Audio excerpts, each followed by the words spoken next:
Hαίrε, and welcome. Today we are in John chapter 2, taking a look at verse 16 to go about halfway down this page, which is actually pretty far, so we'll stop at the end of verse 17. Here's our rubric, everything that we're looking for as we go through this text. Let's go ahead and get started. Kai tois tas peristeras polusin epen arate tauta entuthen me poiete ton oikon tu patros mu oikon emporiu. Emnestesan hoi mathetai autu hoti gegramenon estin hor zelus tu oiku su kataphagetai me. And that's as far as we're going to make it today. Our very first word, as seems to be happening most of the time now, is a coordinating conjunction, which is always very nice. Those are pretty easy to translate in most situations. Sometimes you might want to, instead of translating just and, use even instead. I think there's the first verse of James chapter 3. Yeah, I think it was, might not have been that, but a colleague showed me that and pointed something out. Anyway, it's really cool. If I remember, I'll put a note. Anyway, Kai, now we want to find our verb. Nope, article, that appears to be a noun. Usin, here we go. That is a verbal ending. The sigma iota nu here tells us that this is going to be a third person plural, especially with that diphthong right there. And we've seen this verb before, I believe 2 verses back, probably 2 verses back, and it is present tense, it is active, and indicative, and it means sell. So they are selling.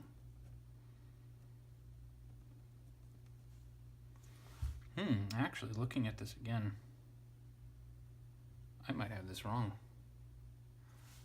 I can't remember quite clearly now, but I'm going to run with me being correct, and if I'm not, I'll put a note right here. So quick, pause for the note. And a door closing. There we go. So if I'm wrong, you now know. If I'm not wrong, awkward silence with a door closing. Moving on, they are selling, or just sell. I think I might be wrong because of this article right here. It's a dative. But anyway, they are selling, so we need a direct object or a subject. That can't be our subject because it's another verb. This is clearly the wrong case to be the subject, so we're just going to stick that in there.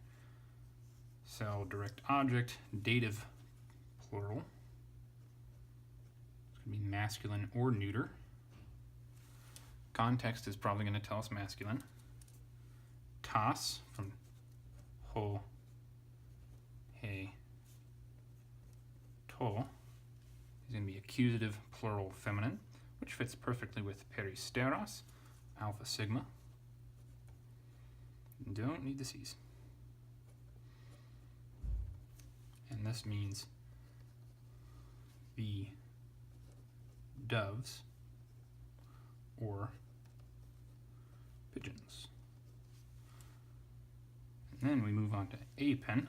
We've seen this one many times before, so I'm not going to parse it. Just mark that off. Said. We would want to assume the previous subject, who was Jesus. He's throwing things all over the place, if you recall. So the subject of that one's going to be Jesus, most likely. And this is going to be probably the people whose belongings he was throwing about. So then our context is, and since apen is outside of this, it's probably going to be the main verb. And he said what? To whom? Well, Toyce would tell us the indirect object of the thing, of what he's saying, so to them. And then if this is a participle, as the note would have told you, then this would be dative with the iota right there. Could suggest, I just don't remember whether or not that's a valid participle form. I don't think it is. I need to get off of that, sorry. To them,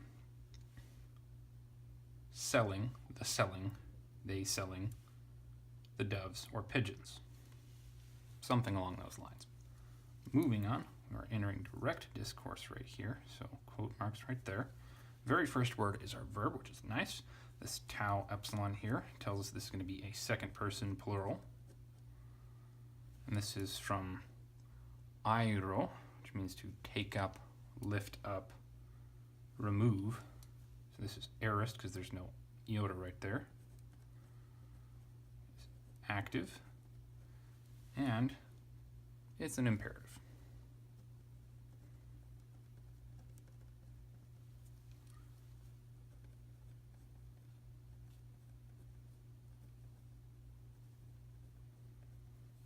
where's takeaway? Those are our options right there. We would want a direct option for the object, not direct option. Tauta from, ooh, is it from Tuto? Tutos. Now I'm forgetting my, okay. I think it's going to be from Hutos.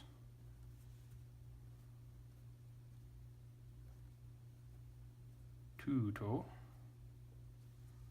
And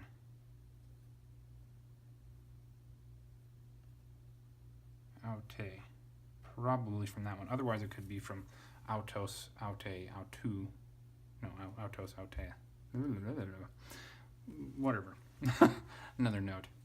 Not a good day. Well, it is finals week, so what can I say? So this is going to be accusative plural and neuter. I know how to spell still. These. And then enteuthen, with this then here, we know it's separation. This is going to be a locative suffix. Yeah, suffix, not prefix. It's an adverb. And it means from here.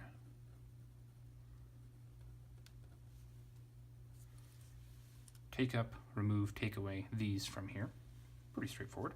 Then may, it's in the way now.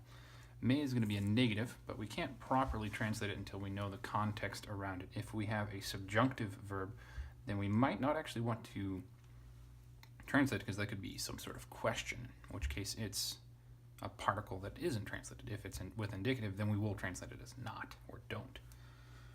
Looking ahead, we have poiete, which is our verb. This tau epsilon is going to be the same form as that one.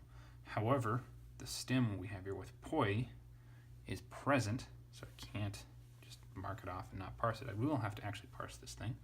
This is second plural, present, active. And since we got a negative here, this could be another imperative, or it could be a negative. Do not make, or I tried to wait them out, didn't work.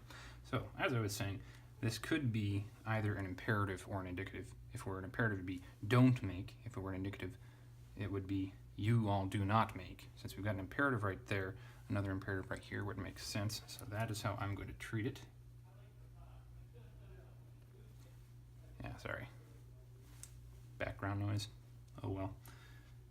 So then, with an imperative, this is going to be do not make. Toin oikon, sorry. This is accusative, and it is singular. I think this is masculine. The house. Tu patros mu, genitive, pater patros, not nous. This is going to be genitive, singular, masculine. That. Off of that, and mu is going to be genitive singular, no gender. Of the father, my. Moving on, oikon emporiu. Oikon is the same form as that, so we don't need to parse it again.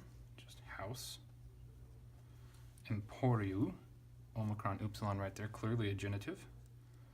And now we come to something which is took a little bit of research, like 5 seconds.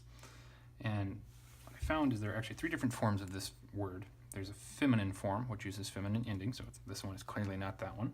Then there is a neuter form and a masculine form. The neuter form means a marketplace. The masculine form means a merchant. And the only way to tell them apart is when they're specifically nominative or accusative forms, or from the accent. Since the accent is on the iota, this is neuter. Had the accent been on the omicron, it would have been masculine. But iota tells us neuter. It's something you can go look up. All right, singular, neuter. So we know of market or business. It's not spelled that way. And that is verse 16. So, and he said to them, the selling the doves, or to those they are selling the doves, something along those lines. Remove these from here. Do not make the house of my father, house of market or house of business. And on to verse 17. Emne theson. Theson clearly tells us that this is going to be a aorist passive. And it is third person singular, not singular, plural. Thein, no, they would be singular. And it is indicative. Now we want to find our plural subject, which we have with hoi, from hoheto. Mathetai, we've seen those two before, so we don't need to parse it. The disciples. Autu, seen that one before. His. And this one is from mimnesko, which is always a weird word to say, to spell. It means remember.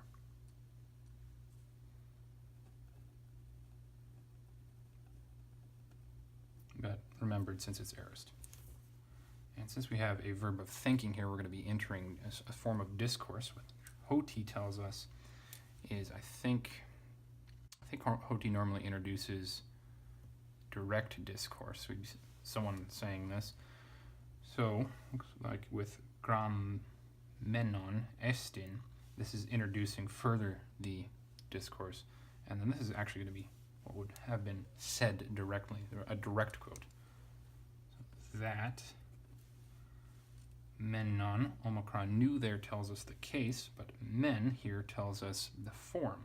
And the ge in front of that is reduplication from grapho, grapso, grapsa, ge grapha, ge gram, ma, something, my, I think.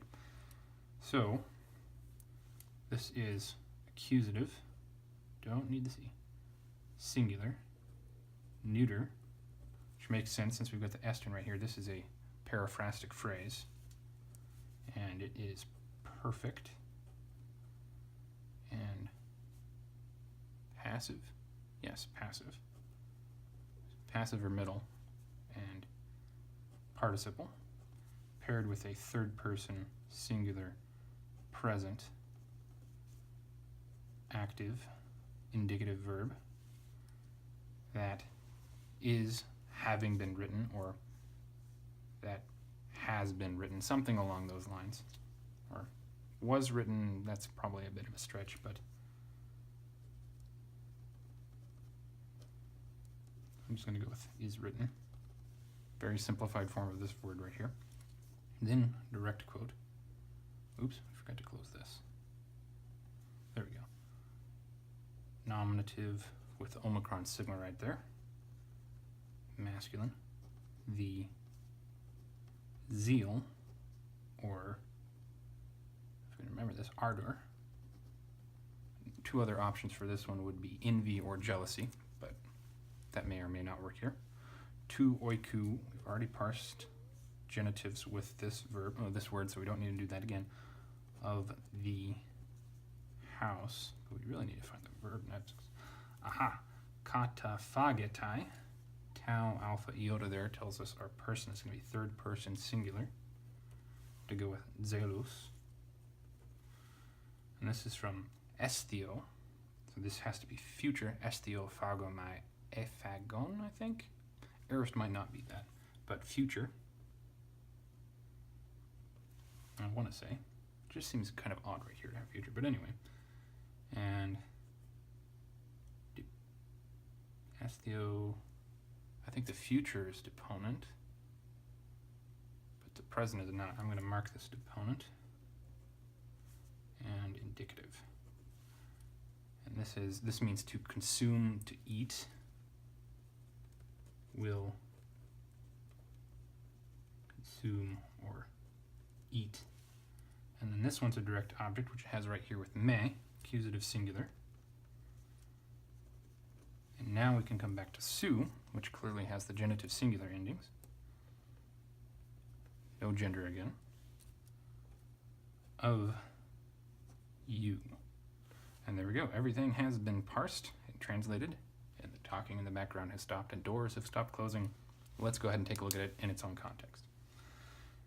And he said to them, they are selling the doves, those selling the doves, remove these from here.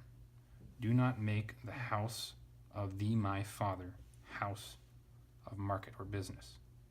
The disciples, his disciples, remembered that it is written, the zeal or the ardor of the house of you will consume me, or will eat me, or your might be better, the zeal of your house. So there's that. The other way of translating this would be the jealousy of your house, or the envy of your house. I don't think that makes much sense right here. Maybe jealousy, maybe not. But zelos is closer to our English word zeal, so I'm going to stick with that one. Also, why not use the word zeal? It's fun. Ardor is another great one. Now the next thing that we want to do is we want to take a look at it in its broader context, and then I'll come back and address this noun. And the Passover of the Jews was near. And Jesus, the Jesus, went up into Jerusalem, and he found in the temple those selling cattle and sheep and doves, and the money changers sitting. And having made a whip from rope or cords, he cast out all of them from the temple, the sheep and the cattle and the money and he scattered the coins or the coinage of the money changers, and he overturned the tables. And he said to them, those selling the doves, remove these from here. Do not make the house of my father a house of market or business. The disciples, his disciples, remembered that it is written, the zeal or ardor of your house will consume me. And there we go. That's all of it. Coming back to here, there's no article with this, and of course Greek doesn't have indefinite articles. So exactly what we do with this is not always very clear. With theos, it's almost always very clear which one makes sense, but for here we would have to try the two different ways. Do we have an indefinite house, or do we have just the noun itself, how we would treat theos if it didn't have an article most of the time? So the two ways: do not make the house of my father house of market, or do not make the house of my father a house of business.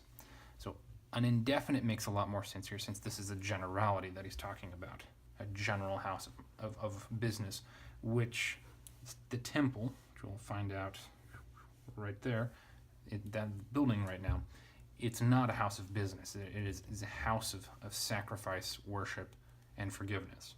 Business does not come into this. This is probably very heavily related to the concept of works versus righteousness.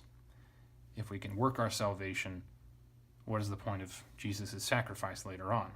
If we can work our salvation, what's the point of sacrificing all of these animals? What's the point of all this bloodshed? So there's my perspective on it. I think indefinite article belongs in this instance, but that's me. It sounds better in English. There we have it. Thank you very much for joining me. I hope you have a good day. Farewell. Hey, not asleep yet? That's okay. I've got tons of other equally sleep-inducing videos for you to watch. Check them out.